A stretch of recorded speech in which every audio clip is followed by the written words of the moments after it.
여러분 반갑습니다. 이번 영상은 댓글 리뷰를 해보도록 하겠습니다.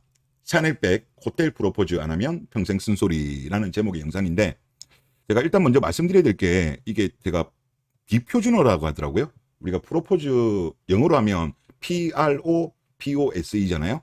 근데 이게 로가 아니고 우리나라는 러로 적어야 된다고 하더라고요. 이게 표준어라고 합니다. 네, 요거 말씀을 드리겠고, 그리고 한국 남자들 샤넬백 사줄 돈 없으면 충원 못한다. MG 허세 꼬집은 월스트리트 저널. 이제 요거 기사였는데 대한민국 허세를 비판한 거죠. 그래서 여기 댓글 한번 보도록 하겠습니다. 대한민국 여성의 허영심을 고발한 거네요. 제발 한국 여성과 결혼해야 한다는 고정관념을 버리고 해외로 눈을 돌리시길 바랍니다. 언어 겁내지 마세요. 번역기와 바디랭귀지면 대한민국 여성의 여성어와 대화를 하는 것보다 낫습니다. 라고 하셨습니다. 댓글 쓰신 분이 항상 영상을 잘 봐주시고, 그리고 댓글도 많이 달아주셔가지고 감사하다는 말씀을 드리고 싶습니다. 그리고 제가 알고 있기로는 국제 결혼을 지금 노력하시는 걸로 알고 있는데, 바람대로 꼭 좋은 여성을 만나시길 바라고, 다른 분들도 그렇게 보세요. 뭐 언어 같은 경우 보면 조금 다들 뭐 영어 쓰고 그 여성분 현지어 쓰고 뭐 영어 쓰고 뭐 한국말 쓰고 다 이렇게 다 대화를 하더라고요. 그러니까 너무 두려워하실 필요는 저는 없을 것 같다, 그런 생각이 들긴 듭니다. 네. 그리고 한국과 중국이 허세가 심하죠라고 했습니다. 아마 전 세계 1, 2위가 막 한국하고 중국 여성들인 것 같은데 어디가 더 심한지는 저도 잘 모르겠어요. 잘 모르겠는데, 그러면 이런 현상이 왜 발생했을까라는 부분에 있어서는 이건 뭐 제 개인적인 가설입니다. 이거는 고도 압축 성장의 후유증이 아닌가라는 생각이 들어요. 그러니까 중국 같은 경우도 2001년도에 이제 무역 개방을 했죠. 무역 개방을 하고 WTO에 이제 가입한 이후에 엄청나게 빠른 속도로 성장을 했습니다. 대한민국 같은 경우도 엄청나게 빠른 고도 압축 성장을 했죠. 그러다 보니까 지금 물론 최근에는 약간 조금 그 성장이 둔화되긴 했지만 그래도 큰 흐름으로 봤을 때는 상승세잖아요.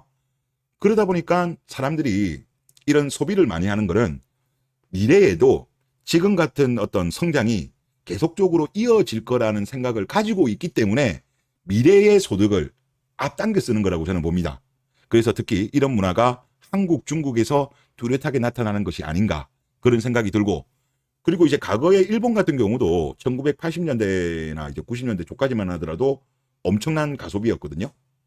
그 전까지 일본이 장기간 고도 성장을 했잖아요. 그리고 거의 미국과 맞먹을 정도까지 갔죠. 거의 한 60, 70% GDP 수준까지 따라간 걸로 제가 알고 있는데, 그러다 보니까 이제 일본 사람들도 그때 당시에는 계속적으로 성장할 걸로 알고 많이 소비했었던 거라고 저는 봅니다. 하지만 막상 현실이 잃어버린 10년, 20년, 30년 이렇게 지나면서 일본 국민들의 어떤 소비 성향이 완전히 바뀌게 된 것이 아닌가, 그렇게 저는 생각이 됩니다. 네, 그리고 다음 댓글 한번 보면요. 지네들이 무슨 샤넬급이 되냐? 내 지인, 여친이 2천만 원 가져오는데 아파트 전세 아니면 안 되고 빌라는 싫다고 했다고 합니다. 저는 딱 이걸 보면서, 야, 이거는 조상이 도운 거다. 이거는 런 쳐야죠. 런 쳐야 되고, 제가 만약에 제 주변 지인 중에 이 케이스가 있으면, 물론 저는 개인적으로는 이야기는 안 할 것 같아요. 만약에 가족이면 뭐 예를 들어서 뭐 친동생이라든가 뭐 그런 경우면 직접 이야기하겠지만, 그냥 지인인 경우면 저는 그냥 모른 체 할 것 같아요. 괜히 이야기했다가 이거 사이가 틀어질 가능성이 높기 때문에 아무 말 안 할 것 같은데, 자, 이것도 뭐냐면 2천만 원 가져오는데 이거를 요구한다? 아파트 전세를 요구한다? 이거 허세예요, 허세. 사람은 자기 분수에 맞게 살아야 돼요. 자기가 2천만 원 가져오고 아파트 전세를 원한다는 거는 허세가 기본적인 개념이 잡혀 있는 사람입니다. 그러면 이런 허세가 심한 사람 같은 경우는 2천만 원 모은 거 자체는 물론 이제 나이가 안 나오니까 모르겠습니다만은, 이런 허세를 가진 분들은 통상적으로 제가 느끼기에는 나중에 산후조리원도 좋은 데 보내달라 할 가능성도 높고, 나중에 결혼한 이후에도 뭐 예를 들어서 아이를 놓으면 그 아이에 대해서 남들하고 비슷한 사교육비 지출이라든가 그런 걸 계속적으로 요구할 가능성이 높아요. 그리고 뭐 남들 해외여행 한 번씩 가면 본인도 가자, 그런 식으로 하면서 이런 경제관념을 가진 여성들하고 결혼하면 제 생각에는 돈 모으기 힘들어요. 돈 모으기 힘들고, 이런 거에 대해서 또 당연하다고 생각하는 거예요. 본인은 2천만 원 가져오는데 이걸 요구한다는 거는 이거는 제가 볼 때 개념이 좀 부족하다. 예, 그런 생각이 많이 듭니다. 네, 다음, 그리고 이거 보면서 제가 또 느낀 게 양준혁 씨가 떠오르더라고요. 이게 사실 조상이 도운 거거든요. 조상이 도운 건데 보면서 양준혁 씨도 사실 조상이 도운 적이 한 번 있었어요. 이제 지금 보시는 짤들이 뭐냐고 하면 지금 결혼하기 전에 양준혁 씨하고 예비 신부가 TV에 나와가지고 뭐 이제 결혼 준비 관련돼 가지고 막 방송을 한 적이 있어요. 그러면서 이제 본인들끼리 이제 각서를 쓴 적이 있는 걸로 제가 알고 있는데 그때 당시 예비 신부가 그런 말을 했습니다. 모든 재산은 항상 공동명의라고 했어요. 양준혁 씨가 제가 잘은 모르겠습니다만은 재산이 상당히 많은 걸로 알려져 있습니다. 저도 좀 검색해 보니까 알려진 건 없는데 좀 부유한 걸로 그렇게 다들 알고 계시더라고요. 그런데 공동명의? 저는 딱 이걸 보고 그때 이거 인터넷에서 많이 보셨을 거예요. 이거 런각이다. 이거 조상이 도운 거다. 이때 런 쳤어야 돼. 양준혁 씨는. 근데 결국은 결혼을 했어요. 그래서 뭐 어떻게 지내는지는 제가 몰랐었는데 최근에 한 2, 3일 전에 제가 근황을 알았습니다. 지금 근황이 어떠냐고 하면 아내를 모시고 사는 남편 양준혁. 제가 가서 설거지를 그냥 다 해버리거든요. 그 뒤에도 집안일은 거들떠보지 않는 아내. 빨래도 하고 청소도 제가 다 합니다. 양준혁 씨가 다 한대요.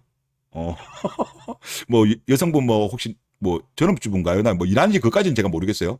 하여튼 뭐 그렇다고 합니다. 다 하고 뭐 이까지 정도야 뭐 그럴 수도 있겠다라고 하는데 뒤에 게 좀 충격적입니다. 뒤에 내용이.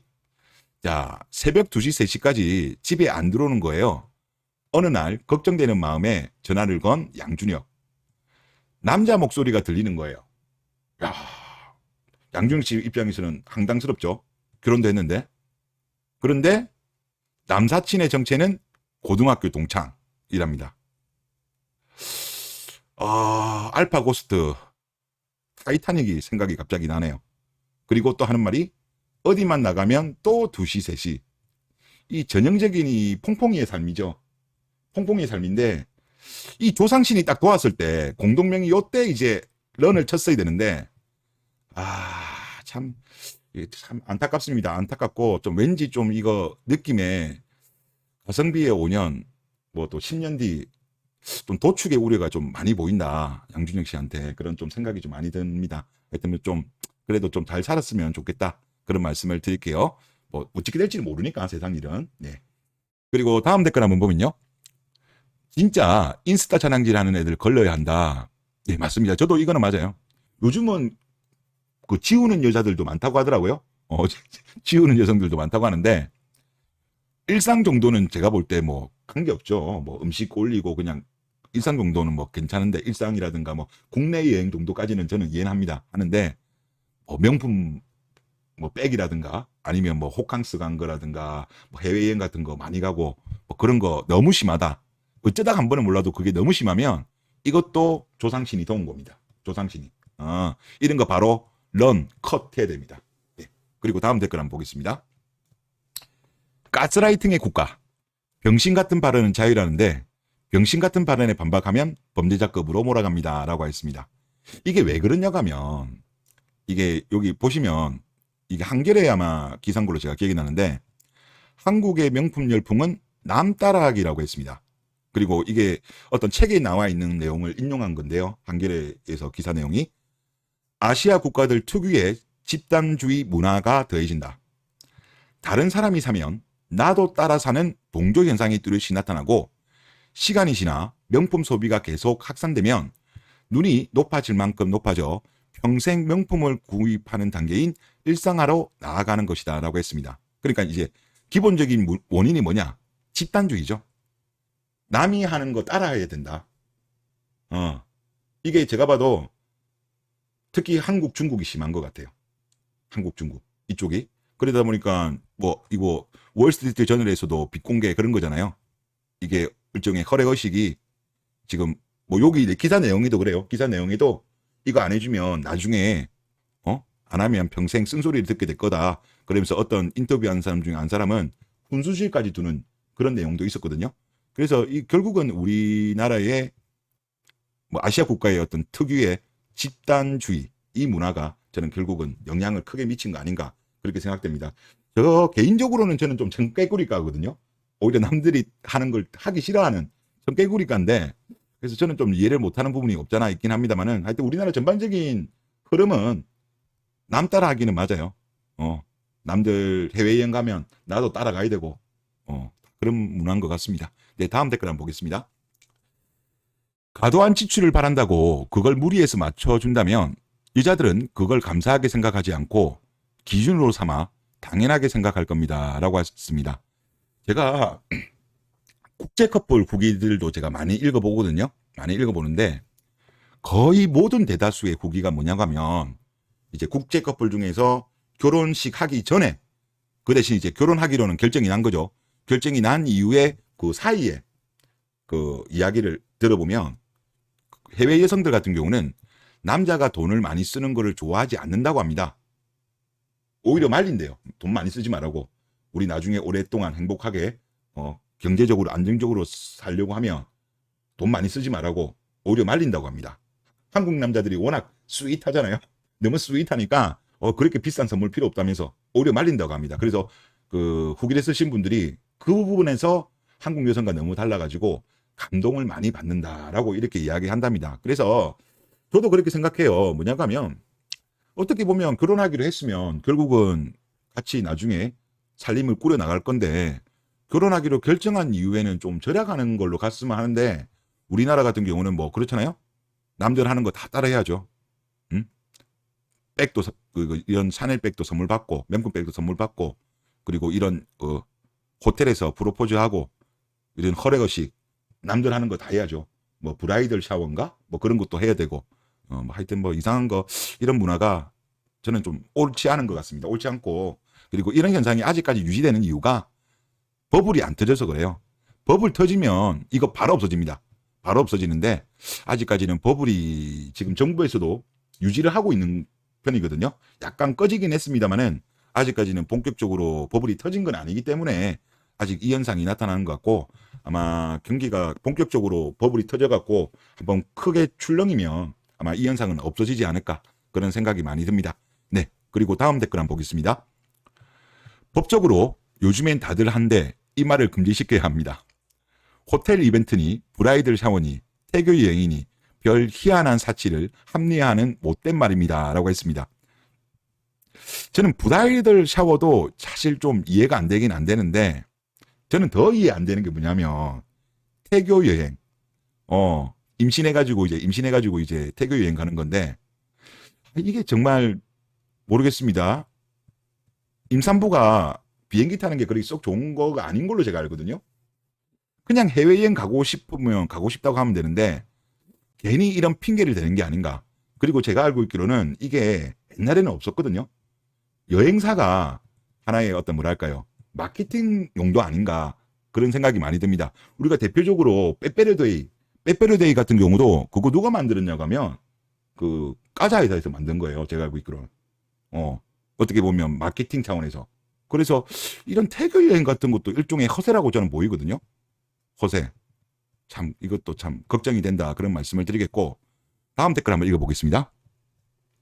이젠 하다하다 뱃속에 아기 성별 알았을 때 젠더 파티를 한다는데 진짜 돈지랄 정신을 쌌어라고 하셨습니다. 요거는 저도 몰랐는데 젠더 리빌 파티라고 있대요. 젠더 리빌 파티 아기 성별 공개 파티라고 해가지고 이거는 미국 유럽에서도 있다고 합니다. 그쪽에서 있다고 하고 아마 모르시는 분들을 위해 가지고 저는 처음 들은 단어예요. 갖고 제가 보니까 이제 의사에게서 받은 성별 힌트가 담긴 쪽지를 친구들이 풍선 속에 넣으면 이제 풍선을 불어서 이제 풍선을 키우겠죠. 키운 이후에 산모가 파티에서 풍선을 터뜨려서 아들인지 딸인지를 알게 되는 이벤트. 이런 이벤트가 있다고 합니다. 그러니까 뭐 집에서 하고 그러면요 당연히 뭐 비용이 안 들 건데 이제 이거를 하면서 이제 남편 그리고 친구들과 함께 뭐 당연히 뭐 호텔이나 뭐 빌려서 하겠죠. 빌려서 뭐 이렇게 이제 파티를 또 하고 그렇게 한다고 하네요. 하여튼 참 새로운 거 참 저도 많이 알게 됐습니다. 여러분들 댓글 보면서 제가 정말 많이 배웁니다. 저도 조금 뭐 좀 일벌레 스타일이다 보니까 조금 사회와 좀 격리되어 있는 까긴 한데 요즘 참 희한한 거 참 많이 생겼다 그렇게 많이 느껴지네요. 네, 그리고 다음 댓글 한번 보겠습니다. 명품은 무슨 명품? 크크크. 자기 스스로가 명품이 아닌데 명품으로 쳐바르면 자기가 명품이 되나? 크크크 하셨습니다. 저는 요즘 현상을 보면 IMF 때 전하고 좀 비슷한 느낌이 많이 듭니다. 물론 이제 IMF의 근본적인 원인은 정부에서 외환 관리를 잘 못했고 기업들이 지나친 레버리지를 쓴 게 제일 큰 원인이긴 합니다. 일단 그게 제일 큰 원인인데 또 그 중에 하나는 또 물론 절대적이진 않습니다만은 대한민국의 어떤 가소비도 좀 있었어요. 가소비. 그때 당시 우리나라 소비 성향이 장난 아니었거든요. 그리고 1990년대에 해외여행이 자유화가 되었습니다. 그러면서 그때 당시 해외여행도 많이 가고 하여튼 소비가 장난 아니었거든요. 1990년대 IMF 터지기 전까지. 그래서 그때 IMF가 터졌을 때 그때 당시 저도 기억이 나요. 그때 제가 군대 있을 때였나? 군대 있을 때인 거 기억나는데 그때 뉴스에 자주 나왔던 말이 샴페인을 너무 일찍 터뜨렸다. 대한민국이. 그런 뉴스가 정말 많았습니다. 그리고 이 표현 같은 경우가 1989년에 처음 등장한 단어입니다. 그리고 지금 보시는 게 조선일보의 기사, 조선일보가 아니고, 조선일보 맞네요. 조선일보 89년 9월 23일 기사인데, 한국인 샴페인 너무 일찍 터뜨렸다. 일벌레의 나라에 소비 풍조가 만연하고, 주말이면 수상스키, 윈드서핑, 행렬이라고 했습니다. 그래서 이때 당시 이제 그 서울발 워싱턴 포스트지에서 피터 마스 기자의 기사를 인용을 한 겁니다.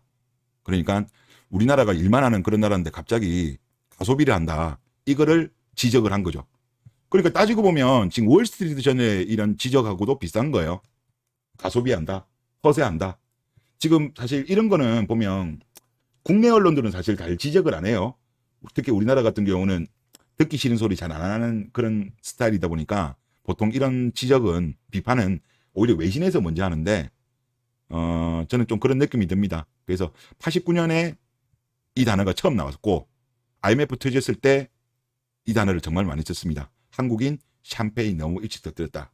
그래서 저는 지금 최근에 어떤 특히 대한민국 여성들이죠. 남성들은 그렇게 이제 심하지는 않는 것 같은데 여성들이 해달라고 하니까 어쩔 수 없이 거기에 따라가는 측면이 있는 거고 지금 미혼 여성들의 소비를 보면 그때 느낌이에요. 그때 IMF 전 때처럼 흥청망청 그런 느낌이 많이 들어서 물론 아시겠지만은 1989년도에 이런 단어가 나오고 가소비가 나타나고 실제 IMF 터진 거는 거의 10년 뒤에 나타났잖아요. 그런데 이런 가소비인 상황인데 우리나라가 예를 들어서 수출 주도형 국가인데 수출이 잘 되어서 계속적으로 달러를 많이 벌어오면 문제가 안 돼요. 그 문제가 안 되잖아요. 그런데 지금 아시겠지만 IMF 터지기 전부터 우리나라가 무역수지 적자가 상당 기간 오랫동안 길어졌습니다. 그러다가 터져버린 거거든요. 근데 지금 같은 경우도 우리나라 지금 무역수지 적자가 지금 꽤 오래됐잖아요. 지금 뭐 14개월 넘었나요? 상당히 오래됐잖아요. 그러다 보니까 지금 우리나라가 나라 자체적으로도 지금 체력이 많이 지금 저하된 상태예요. 저하되었으면 그에 맞추어서 우리의 어떤 소비도 조금 줄여야 되는데 지금 그거는 유지되고 있고 우리가 수출로 벌어야 되는데 지금 오히려 적자가 나고 있으니까 조금 이런 게 좋은 느낌은 아니다. 저는 그런 생각을 좀 많이 가지고 있습니다. 네, 다음 댓글 예, 여기까지 했네요. 예, 이번 영상 여기서 마치겠습니다.